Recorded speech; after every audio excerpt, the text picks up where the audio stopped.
Hello my dear students, welcome to my YouTube channel SIA online. मैं अभिषेक राय।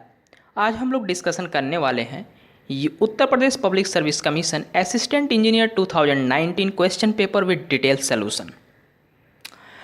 सबसे पहले हम डिस्कस करेंगे पेपर वन का इसमें स्ट्रेंथ ऑफ मटेरियल हम सब्जेक्ट वाइज कैटेगराइजेशन करके डिस्कशन करेंगे। तो सबसे पहले हम स्ट्रेंथ ऑफ मटेरियल और सॉलिड मैकेनिक्स की बात करेंगे। ये पार्ट 1 है। You know very well what is the solid mechanics. Solid mechanics में हम डिफॉर्मेबल बॉडी को बारे में डिस्कशन करते हैं, जबकि इंजीनियरिंग मैकेनिक्स मेजरली डील करती है rigid body for the static and dynamics condition. Strength of material में हम डिफॉर्मेबल बॉडी के बारे में डिस्कशन करते हैं।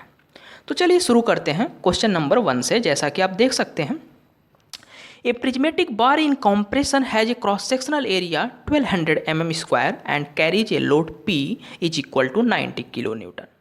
Normal and shear stresses acting on a plane cut through the bar at theta is equal to 25 degree। और आपके options दिए हुए हैं। कह रहे हैं कि एक प्रिज्मेटिक बार है। Prismatic bar means cross sectional area each and every point पे सेम है। क्रॉस सेक्शनल एरिया कितना है? 1200 mm स्क्वायर, और इसमें जो लोड लग रहा है वो कॉम्प्रेसिव लोड लग रहा है, 90 kN लग रहा है। हमें एक प्लेन पे जो कि 25 डिग्री पे है उस पे नॉर्मल और शियर स्ट्रेसेज फाइंड आउट करने हैं। चलिए शुरू करते हैं। सबसे पहली चीज़ आप देख सकते हैं कि हमने एक प्रिज्मेटिक बार लिया। ये आप देखें, इस पे एक्स डायरेक्शन में जो स्ट्रेस लग रहा है sigma X and Y direction में sigma Y, but sigma Y की वैल्यू 0 है क्योंकि कुछ तो दिया नहीं है। सिग्मा एक्स कैसे निकालेंगे? आपको पता है sigma x is equal to load upon cross sectional area. Load क्या है? 90 kN। 90 kN upon cross sectional area. आप क्रॉस सेक्शनल एरिया कितना है? 1200 mm स्क्वायर। देन हम we can find out the easily what is the sigma x, that is 75 N/mm square. आपको sigma x की value मिल गई। अब दूसरा क्वेश्चन है कि हमें 25 डिग्री पे एक प्लेन है, उस पे शियर स्ट्रेस और नॉर्मल स्ट्रेस फाइंड आउट करना है। अब यहाँ पे देखिए डाउट हो सकता है और बहुत ही डिस्कशन की ज़रूरत है। क्या? अब एक स्टूडेंट पूछता है कि सर जो प्लेन है वो कैसे हो सकता है? तो पहला एक स्टूडेंट क्वेश्चन करता है, जैसे कि हम उसे केस 1 में शो किए हैं कि हो सकता है ये प्लेन जो है वर्टिकल से एंटी क्लॉकवाइज डायरेक्शन में हो। दूसरा स्टूडेंट क्वेश्चन करता है कि हो सकता है ये प्लेन क्लॉकवाइज डायरेक्शन में हो वर्टिकल से, जैसा कि हमने केस 2 में शो किया। एंड थर्ड कंडीशन क्या हो सकती है कि ये प्लेन जो है हॉरिजेंटल से 25 डिग्री हो। तो अब बताइए, एक ऑब्जेक्टिव क्वेश्चन में क्या आप 3 कंडीशन एग्जाम में चेक करेंगे? नहीं। सिंस जब भी आपको क्वेश्चन में ऐसा मेंशन नहीं है कि क्लॉकवाइज, एंटी क्लॉकवाइज या वर्टिकल से या हॉरिजेंटल से, तो आप एज्यूम करना this angle is given from vertical in anti clockwise direction. कहाँ से? वर्टिकल से एंटी क्लॉकवाइज डायरेक्शन। यानी केस 1 जो होगा हमारा एनालिसिस केस होगी, तो केस 1 पे ही हम स्टडी करेंगे। जैसा कि हमने यहाँ पे लिखा भी है, since in question direction of plane theta is equal to 25 degree only, so in such situation we assume it is from vertical in anti clockwise direction. तो अब हमारा जो सिचुएशन बना, एक ऐसा स्पेसिमेन, ऐसा प्रिज्मेटिक बार जिसमें सिग्मा एक्स 75 N/mm स्क्वायर है और हमारा plane anti clockwise direction 25 degree पे है, जो कि प्लेन मेंशन है OA से, और इसी प्लेन पे हमें नॉर्मल स्ट्रेस और शियर स्ट्रेस फाइंड आउट करना है। हमने मान लिया कि इस प्लेन पे जो नॉर्मल स्ट्रेस है वो सिग्मा N1 है और शियर स्ट्रेस τ1 है। ठीक है। अब आपको पता है जनरल फार्मूला क्या होता है किसी प्लेन पे नॉर्मल स्ट्रेस निकालने का, जो कि वर्टिकल से एंटी क्लॉकवाइज डायरेक्शन में इंक्लाइंड हो। तो उसके लिए जो इक्वेशन होता है आप जानते होंगे, sigma x plus sigma y by 2 plus sigma x minus sigma y by 2 cos 2 theta plus tau x y sine 2 theta. अच्छा, ये जो इक्वेशन ड्राइव है, इक्वेशन नंबर 1, इसको हम नाम दे देते हैं। ये आपका एक जनरल सिचुएशन होता है इस तरह, जिसमें देख सकते हैं एक स्पेसिमेन है जिसमें सिग्मा एक्स सिग्मा वाई लगा हुआ है, टाउ एक्स वाई लगा हुआ है, और एंटी क्लॉकवाइज डायरेक्शन में एक प्लेन है। तो उस प्लेन पे जो नॉर्मल स्ट्रेस होता है उसके लिए फार्मूला है। तो इसमें क्या एजम्पशन क्या होता है मैं आपको बता दूं इस फार्मूले में। जैसा कि आप जानते होंगे कि थीटा एंटी क्लॉकवाइज डायरेक्शन है तो हम पॉजिटिव लिए हैं, tau x y anti clockwise direction है तो positive, sigma x sigma y यदि टेंसाइल नेचर के हैं तो पॉजिटिव और कंप्रेसिव नेचर के हैं तो निगेटिव रखेंगे। ठीक है, तो चलिए जो हमारा एक्चुअल प्रॉब्लम है हम उसकी बात कर लेते हैं। सिंस हमारे एक्चुअल प्रॉब्लम में सिग्मा वाई क्या है 0 और टाउ एक्स वाई क्या है 0, जैसा कि आप देख सकते हैं sigma y 0 tau x y 0।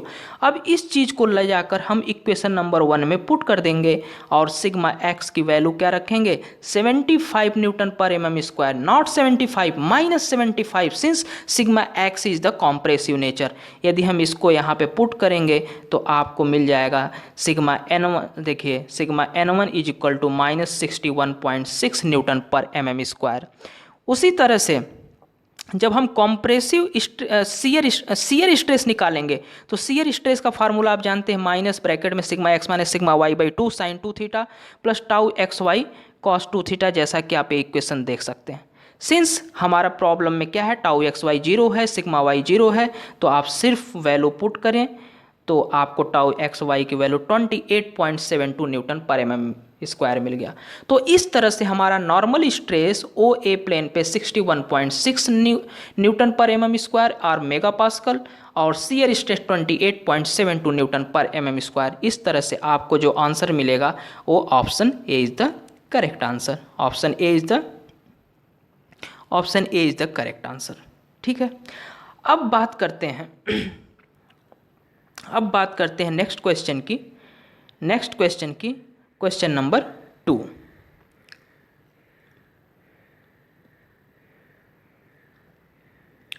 Two shafts of same length and material are joined in series.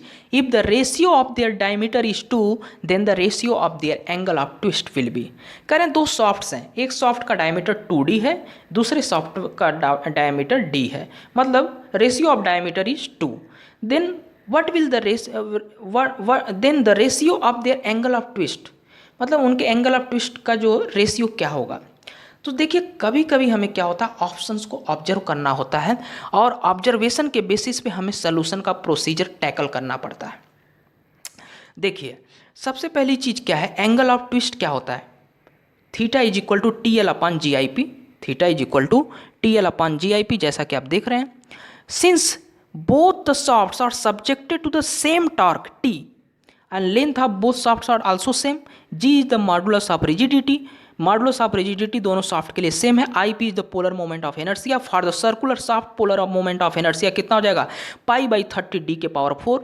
Overall आप ये पाएंगे कि जो आपका एंगल ऑफ ट्विस्ट है वह inversely proportional to polar moment of inertia, inversely proportional to polar moment of inertia, जैसा कि आप देख लें। और since polar moment of inertia क्या होता है π/32 डाया के पावर 4, तो इसलिए angle of twist is inversely proportional to 4th power of dia, right. Now अब एंगल ऑफ ट्विस्ट हम निकालते हैं किसमें, ratio of angle of twist in shaft BC to the shaft AB, जैसा कि हमने यहाँ पे लिखा है ratio of twist theta BC upon theta AB, जैसा कि हमने यहाँ लिखा है theta BC upon theta AB। Theta BC क्या हो जाएगा, इसका जो होगा डायमीटर के 4th पावर के इन्वर्सली प्रोपोर्शनल होता है, तो 1/d के पावर 4 अपॉन 1/2d के पावर 4, तो आंसर 16 हो जाएगा। तो means option D is the correct answer, option D is the correct answer.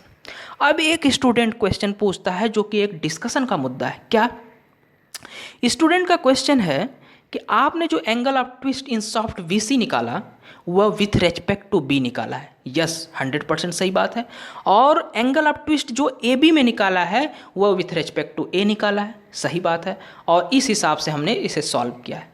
लेकिन यदि हम सॉफ्ट BC में एट पॉइंट C पे एंगल ऑफ ट्विस्ट निकालें विथ रेस्पेक्ट टू A और फिर रेशियो निकालें तो क्या होगा, आंसर डिफरेंट हो जाएगा, 16 नहीं होगा 17 होगा। और यदि इसी क्वेश्चन में ऑप्शंस दिया होता 16 की जगह 70, तो जो इस तरह से हमें सोल्यूशन इसी तरह करना पड़ता, टोटल एंगल ऑफ ट्विस्ट के फॉर्म में रेशियो निकालते हैं। तो यही चीज़ कह रहा था, चूँकि आपको ऑप्शंस ऑब्जर्व करना पड़ेगा, उस हिसाब से सोल्यूशन को टैकल करना पड़ेगा।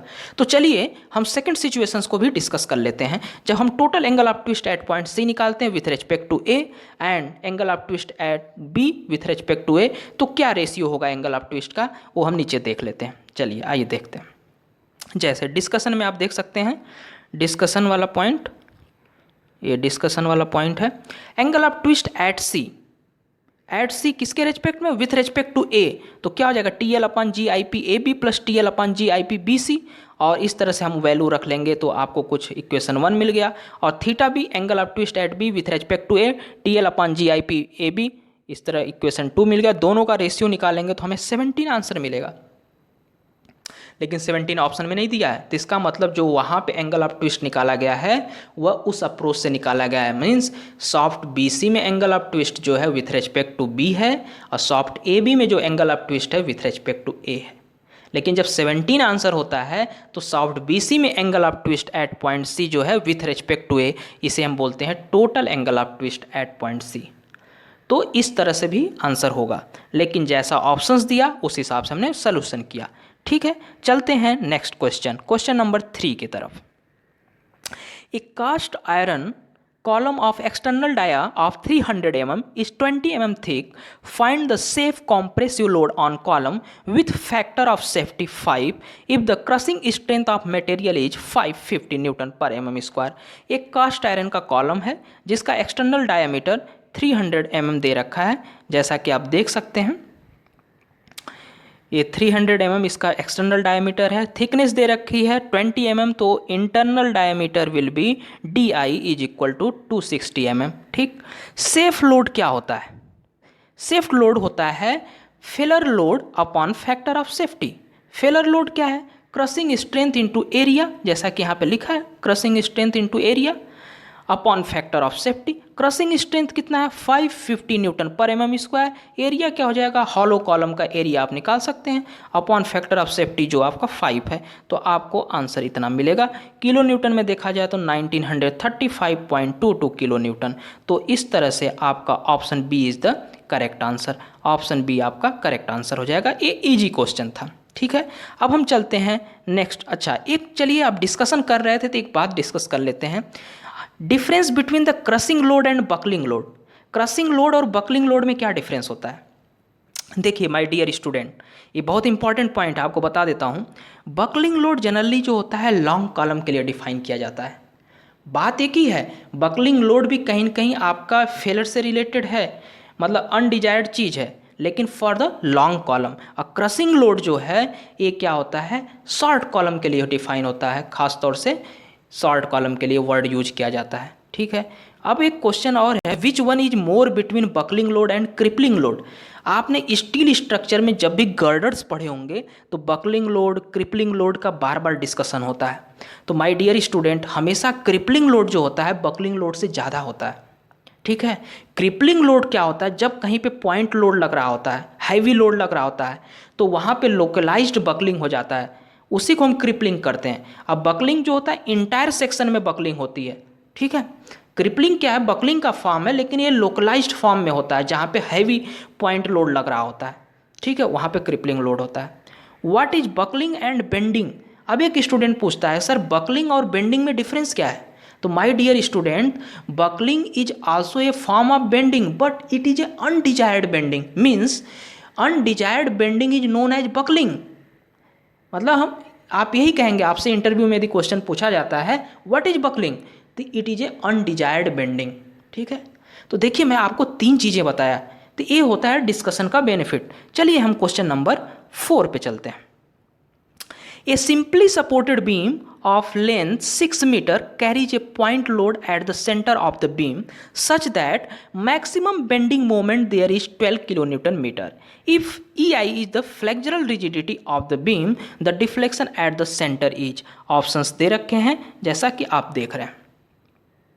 तो माय डियर स्टूडेंट, देखिए क्वेश्चन का डिस्कशन हम सबसे पहले करते हैं कि क्या इसमें कह रहा है। पहली चीज़ मैं आपको एक बेसिक चीज़ बताता हूँ, EI is the flexural rigidity, जैसा दे रखा है। My dear student, axial rigidity क्या होती है? एक्सियल रिजिडिटी को हम रिप्रेजेंट करते हैं AE से। ए आपके नॉलेज के लिए बता रहे हैं। उसी तरह टॉर्सनल रिजिडिटी होती है, टॉर्सनल रिजिडिटी को हम रिप्रेजेंट करते हैं GJ से। GJ, G क्या होता है? मॉडुलस ऑफ रिजिडिटी, और J क्या होता है? Polar moment of inertia. Axial rigidity को कैसे रिप्रेजेंट करते हैं? AE से। A क्या होता है? Cross sectional area. E क्या होता है? एंग मॉडुलस। तो आपको 2 चीज़ें और हमने बताया। अब हम आते हैं अपने क्वेश्चन पे। कह रहे हैं कि एक बीम है, कैसा बीम है, सिंपली सपोर्टेड बीम है, सिंपली सपोर्टेड बीम है, जैसा कि आप देख सकते हैं सिंपली सपोर्टेड बीम है और पॉइंट लोड से सब्जेक्टेड है एट द सेंटर और इस तरह से। तो आप बेंडिंग मोमेंट डायग्राम बनाओगे तो आपको यही मिलेगा, maximum bending moment at in simply supported beam subjected two point load is WL/4। W क्या है, पॉइंट लोड, ठीक है। अब इन्होंने बोला कि जो मैक्सिमम बेंडिंग मोमेंट है उसकी वैल्यू जो है 12 किलो न्यूटन मीटर के बराबर है। तो यानी मैक्सिमम बेंडिंग मोमेंट जो होता है WL/4 is equal to 12 kilo newton. तो यानी आप WL की वैल्यू देखेंगे तो आपको मिल जाएगा 48। ठीक, यहाँ तक बात तो समझ में आ गई। अब एट पॉइंट C जो कि सेंटर पॉइंट है वहाँ का डिफ्लेक्शन क्या है, हमने मान लिया डेल्टा C है। कितना डिफ्लेक्शन है, डेल्टा C। डेल्टा C आप डायरेक्टली यदि आपको याद है फार्मूला तो यूज कर सकते हैं, नहीं तो निकाल भी सकते हैं। कैसे निकाल सकते हैं, चलिए हम इसको निकाल लेते हैं एरिया मूवमेंट मेथड से। तो डेल्टा C क्या हो जाएगा, A-x⁻/EI। ए क्या होता है, ए डैश होता है area of bending moment diagram between A and C, ठीक। और एक्स बार क्या है, moment of area of bending moment diagram जो है A डैश है उसका मोमेंट अबाउट पॉइंट A।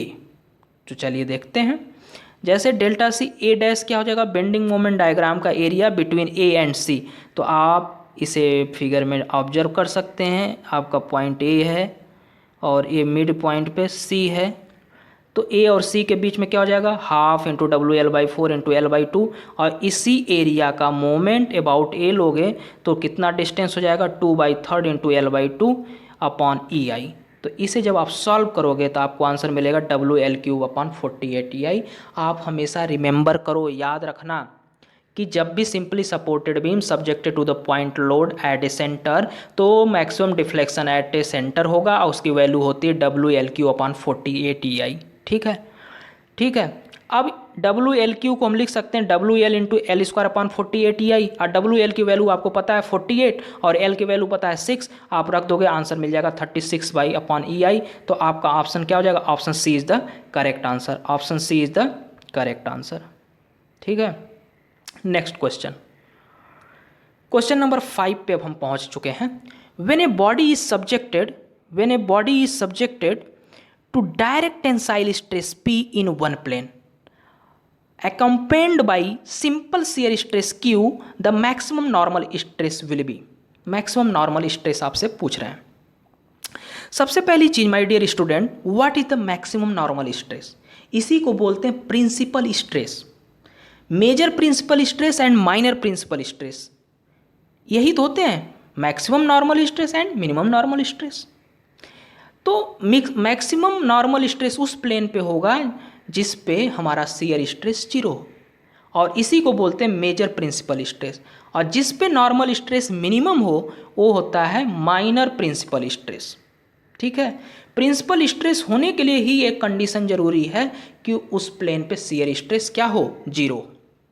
अब कह रहे हैं कि when a body is subjected to direct tensile stress P in one plane accompanied by a simple shear stress Q, the maximum normal stress will be. Maximum normal stress will be means maximum principal मतलब major principal stress आपको निकालना है। और आपको बता दूं ये situation कुछ ऐसा है, ये देखिए आपका बॉडी है, ये नॉर्मल स्ट्रेस P और शियर स्ट्रेस Q से सब्जेक्टेड है। मेजर प्रिंसिपल स्ट्रेस का आपका फार्मूला क्या होता है, σx + σy/2 plus √σx - σy/2 पूरे का होल स्क्वायर प्लस τ²। टाउ मतलब शियर स्ट्रेस, तो यहाँ पे टाउ का वैल्यू Q है, σy 0 है जो कि क्वेश्चन में दिया ही है और σx की वैल्यू P है। इस फार्मूले में पुट कर देंगे तो आपको आंसर देखिए मिल जाएगा। तो इस तरह से option A is the correct answer, option A is the correct answer. ठीक, नेक्स्ट क्वेश्चन। अच्छा, आपसे इसी क्वेश्चन में पूछ लेता what is the minor principal stress. तो माइनर प्रिंसिपल स्ट्रेस के लिए वही फार्मूला होता है, प्लस की जगह माइनस रख देंगे और आप सॉल्व कर लेंगे। ठीक है, एग्जाम में पूछ सकता है, कोई बड़ी बात नहीं। Next question, a ductile structure is defined as one for which the plastic deformation before fracture. बहुत सारे ऑप्शन दिए हैं। इन्होंने पूछा कि डक्टाइल स्ट्रक्चर हम किसे बोलेंगे। पहला है इसमें जो प्लास्टिक डिफॉर्मेशन, देखिए मैं आपको बता दूं, डक्टाइल स्ट्रक्चर वो होते हैं जिसमें प्लास्टिक डिफॉर्मेशन ज़्यादा हो, उसे हम डक्टाइल स्ट्रक्चर बोलते हैं। जैसे आप माइल्ड स्टील की बात करें तो माइल्ड स्टील क्या है, डक्टाइल है। एल्युमिनियम क्या है, डक्टाइल है। और यदि हम टेक्निकली बोलें तो ऐसे मेटल्स, ऐसे मटेरियल जिसमें पोस्ट इलास्टिक स्ट्रेन 5% या उससे ज़्यादा हो, उसे हम बोलते हैं डक्टाइल स्ट्रक्चर। जैसा कि हमने लिखा है, ductile material are those which have more than 5% post elastic strain. Post elastic strain का मतलब क्या होता है? इलास्टिक स्ट्रेन के बाद, यानी प्लास्टिक डिफॉर्मेशन, तो प्लास्टिक डिफॉर्मेशन का अमाउंट 5% या उससे ज़्यादा है। तो example of elastic ductile structure क्या है? माइल्ड स्टील है, एल्युमिनियम है, कॉपर है। ब्रिटल मटेरियल क्या है? जैसे रबर है, कास्ट आयरन है, ग्लास है, कॉर्क है, वुड है। इसमें क्या है? पोस्ट इलास्टिक स्ट्रेन 5% से कम होता है। तो अकॉर्डिंग टू दिस हम बहुत इजीली फाइंड आउट कर सकते हैं इसका ऑप्शन डी क्या होता है। डक्टाइल मटेरियल वो होते हैं जिसमें plastic deformation is much larger than much larger, ज़्यादा होते हैं। Ductile structure is defined as one for which the plastic deformation before the fracture is much larger than elastic deformation। यहाँ गलती से लिख दिया गया प्लास्टिक डिफॉर्मेशन, ये इलास्टिक डिफॉर्मेशन होना चाहिए था। ठीक है, next question, question number 7। The first moment of area of rectangular section of width b and depth h about the center of gravity। देखिए, आप सिंपल सा याद रखिए, first moment of area about the centroid, not centre of gravity, about the centroid always will be zero, always will be zero. तो इसका option, तो आप option C correct answer है। वो हमने लिखा है for any area first moment of area about the centroid will be zero. ये centre of gravity by mistake लिख दिया गया है, सेंट्रॉयड है। ठीक है, now question is what is difference between the centre of gravity and centroid. My dear student, centroid वो point होता है जहाँ पे इंटायर एरिया कॉन्सेंट्रेटेड हो, या वो पॉइंट होता है जिसके about entire area uniformly distributed हो, उसे हम सेंट्रॉयड बोलते हैं। और सेंटर ऑफ ग्रेविटी वो होता है जिस पॉइंट पे इंटायर मास ऑफ बॉडी निहित हो, कॉन्सेंट्रेटेड हो, उसे हम सेंटर ऑफ ग्रेविटी बोलते हैं। ठीक है, अच्छा, अब तो आपको पता हो गया कि first moment of area about the centroid always will be zero. अब इसको हम डिस्कशन कर लेते हैं, थोड़ा समझ लेते हैं मैथमेटिकली भी। चलिए देखते हैं। सपोज करिए आपका ये जो सेक्शन है, ये रेक्टेंगुलर सेक्शन है जिसका विड्थ b है, डेप्थ d है, और इसका सेंट्रॉयड पॉइंट ये हमने डॉट से रिप्रेजेंट किया है। इसका सेंट्रॉयड पॉइंट हमने डॉट से रिप्रेजेंट किया है। इसका सेंट्रॉयड पॉइंट आपको डॉट से रिप्रेजेंट किया है। अब इस लाइन के ऊपर जो एरिया है A1 और नीचे जो है A2 चूँकि x एक्सिस से नीचे है तो ये नेगेटिव हम रिप्रेजेंट कर देते हैं इसको, और ऊपर जो है पॉजिटिव रिप्रेजेंट कर दिए। ठीक है, तो अब हम देखते हैं एरिया A1 का अबाउट द सेंट्रॉयड मोमेंट और A2 का। तो आप पाओगे A1 इंटू Y1 बार प्लस A2 इंटू Y2 बार। Y1 बार क्या है? A1 एरिया का सेंट्रॉयड से A1 एरिया के मिड पॉइंट से सेंट्रॉयड की डिस्टेंस, तो कितना हो जाएगा? चूँकि d/2 d/4, ए पॉजिटिव और A2 एरिया नेगेटिव में जाएगा तो ओवरऑल कट के क्या हो जाएगा? जीरो। कहने का मतलब यही है कि हमेशा first moment of area about the centroid will be zero. लेकिन my dear student, moment of inertia always will be positive, never will be negative. आप जानते हो, क्योंकि वो सेकेंड मोमेंट ऑफ एरिया होता है, तो ये चीज़ ध्यान रखना। अब मुझसे एक इंटरव्यू में एक क्वेश्चन पूछा गया था, मैं आपके साथ शेयर कर देता हूँ। What is the difference between the centroid centre of gravity. ठीक है, जैसा कि अभी हम लोग डिस्कस कर लिए हैं, what is the difference between the mass moment of inertia and area moment of inertia. तो माय डियर स्टूडेंट, आप बहुत अच्छे तरह से जानते हो एरिया मोमेंट ऑफ इनर्शिया क्यों यूज करते हैं, to find the deflection, displacement, इस सब चीज़ को पाने के लिए area moment of inertia use करते हैं, खासतौर से इनडिटर्मिनेट स्ट्रक्चर में। मोमेंट ऑफ इनर्शिया, जो मास मोमेंट ऑफ इनर्शिया होता है, किसी बॉडी का रोटेशनल रेजिस्टेंस निकालने के लिए करते हैं 3 डायमेंशनल में। ठीक है, वो मास मोमेंट ऑफ इनर्शिया होता है। तो आपको एक बेसिक आइडिया हमने दिया। नेक्स्ट क्वेश्चन है, the ratio of stiffness of beam at the near end when the far end is hinged to the stiffness of the beam at the near end when the far end is fixed. देखिए the ratio of stiffness of the beam at the near end when the far end is hinged to the stiffness of the beam at the near end when the far end is fixed. आपको options दे रखे हैं। देखिए इन्होंने कहा क्या है, आपको स्टिफनेस का रेशियो निकालना है। पहला, जब एक बार फॉर एंड हिंज हो, एक दूसरी बार जब फॉर एंड फिक्स्ड हो।